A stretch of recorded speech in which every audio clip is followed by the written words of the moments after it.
The 1930s and the Great Depression. So who and what was to blame for the catastrophic financial downfall of the United States? The collapse that doomed the 30s was the result of business practices of the 1920s. To stimulate the economy after the demobilization that followed World War I, the Republican presidents Warren G. Harding, Calvin Coolidge, and Herbert Hoover encouraged a laissez-faire, French for hands-off, policy when it came to the economy. Less government in business and more business in government, Harding said. Coolidge carried on the practices of Harding and allowed businesses a free rein in continuing the unprecedented economic growth of the 1920s. Hoover often gets the blame for the Depression, but it was really the policies of the preceding presidents that created the conditions of the Great Depression. So imagine losing all of your money in the blink of an eye. Imagine going to the bank to get your money out only to find that the bank did not have it and could not stay open. This is what happened during the Great Depression. Buying on the margin or borrowing money to invest in the stock market, stock speculation, and investing in uncertain stocks in the hopes of future windfall profits brought relative newcomers to the market in record numbers. When stock prices started to drop, people began selling at record rates. As people were forced to sell at incredible losses, they began to default on loans and banks began to struggle. As word of bank failures began to spread, people flocked to banks to withdraw their entire savings. Banks soon ran out of money and people lost their savings as the banks closed. For an explanation of what to buy on the margin means, watch this video clip. And one of the main things that happened was that people were allowed to buy stocks on what was called on the margin. That is, they didn't need a great deal of money to purchase stock. If stock cost, let's say, $100 a share, people could take $10 to buy a share. This meant that people could buy enormous quantities of stock for very little money. They were eager to do so because stock prices were rising. More. This became the cry of the 1920s as credit became readily available and people became more greedy. The 1920s proved to be the high point of people's economic lives. People built fancy homes. Spending on credit became popular as companies started selling on installment plans. People saw the stock market as a chance to get rich quick, the chance to make more. Newcomers to the market were willing to buy stock even at ridiculously high prices. As wise investors saw that the market could not continue to rise, they began to sell their stocks. When the investors started to sell, prices started to drop. Experienced investors got out while they could. Newcomers didn't know what hit them. The stock market began to crash on October 24, 1929, as the prices of stocks dropped significantly. This day was known as Black Thursday. The stock's drastic drop in worth was the beginning of a long downward spiral. The finances of investors who had not sold their stocks before Black Thursday got worse on October 29, 1929, known as Black Tuesday. Prices hit an all-time low as more than 16 million shares were sold.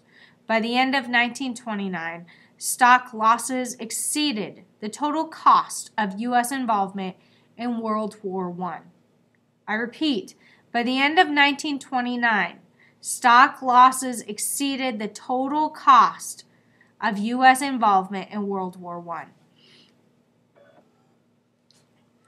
You've heard of men jumping out the windows of tall buildings when realizing they had lost it all in the stock market. Why? What would cause someone to react so rashly? During the prosperity of the 1920s, many Americans believed success went to those who deserved it. Much of this attitude came from the self-reliance philosophies of President Hoover. If the economic system really distributed rewards based on merit, those who lost their money and jobs had to conclude that it was their own fault. Self-blame and self-doubt became epidemic. The spiraling effects of the stock market crash were devastating, impacting almost every facet of life. For example, when people stopped buying washing machine factories shut down and people lost their jobs. Prices went up as store owners tried to make more money per sale to keep their shops open. As people began to default on loans, they started to lose their homes because they couldn't make mortgage payments. Families became homeless and hungry as unemployment continued. For previously proud working men, being forced to ask for assistance was humiliating. For many men who had thought of themselves as self-sufficient and breadwinners of their families, being reduced to charity brought on bouts of depression. Because society expected a man to provide for his family, the psychological trauma of the Great Depression was often more severe for men than women. Services for both adults and children alike were rudimentary at best, and oftentimes not available to the bulk of those in need. Listen to this clip of Bing Crosby singing the popular Depression song, "Brother, Can You Spare a Dime?"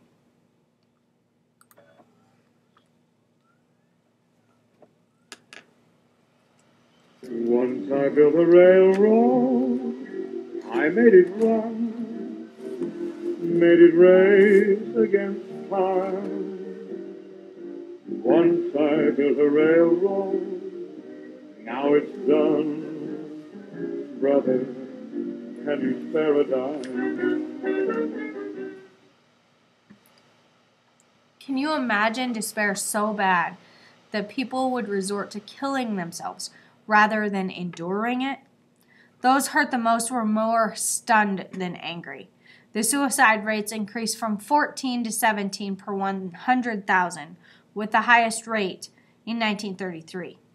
Most of those who committed suicide were males, dealing with deep feelings of failure about their inability to provide for their families.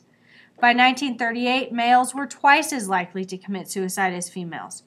While suicide rates did rise during the Depression, perhaps they look abnormally high because the world wars before and after the Depression.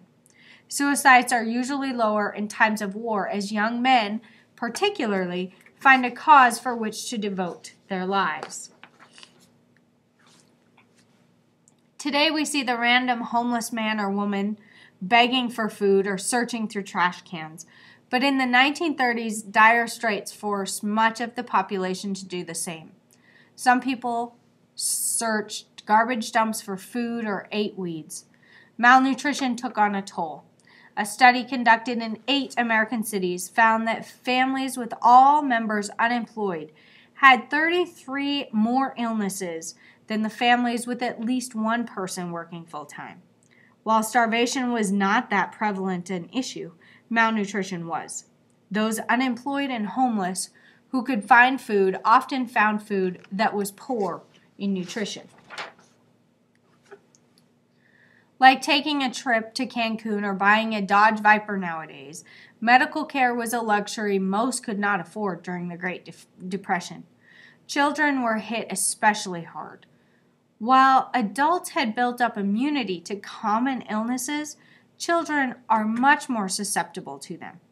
And while minor illnesses can be an annoyance, we rarely think about their long-term effects. Illnesses that go untreated in children can often have serious repercussions for those children later in their lives. With food and shelter oftentimes being insufficient, such luxuries as health care took low priority. Since family life became so unhinged during the Great Depression, women's roles were forced to shift and change as well. Many men argued that women should not be hired while they went unemployed. In spite of this argument, the percentage of women in the workforce actually increased slightly during the Depression as women took jobs to replace their husbands' lost paychecks or to supplement their spouses' reduced wages. Since women rarely took jobs working in the factory, which were hardest hit by the Depression, they were less likely than men to be laid off. Jobs that had been defined as women's work, such as clerical, teaching, and even social service jobs, actually grew. The Depression affected children and teenagers very differently from their parents. During the Great Depression, many children and adolescents took on greater responsibilities at an earlier age than later generations did, reversing the normal roles of provider and dependent. The Depression that weakened the self-reliance of many men strengthened that quality in many children.